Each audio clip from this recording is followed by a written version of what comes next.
২৩শে December একটি বিশেষ দিন, সেই দিনও কিন্তু অমাবস্যা পড়েছে।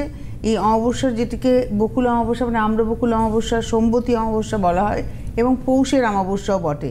তো এই সম্পর্কে পণ্ডিতজি আগামী দিনে আমাদের নিশ্চয়ই অবশ্যই বলবো আমি।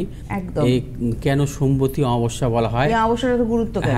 হ্যাঁ, কারণ এই সামনের যে অমাবস্যাটা পড়েছে বকুল অমাবস্যা, এই অমাবস্যাটাকে আম্রবকুল অমাবস্যাও বলে। আবার যেহেতু সোমবার মানে এই বিশেষ একটা অমাবস্যা, তাকে সোমবতী অমাবস্যাও বলা হয়।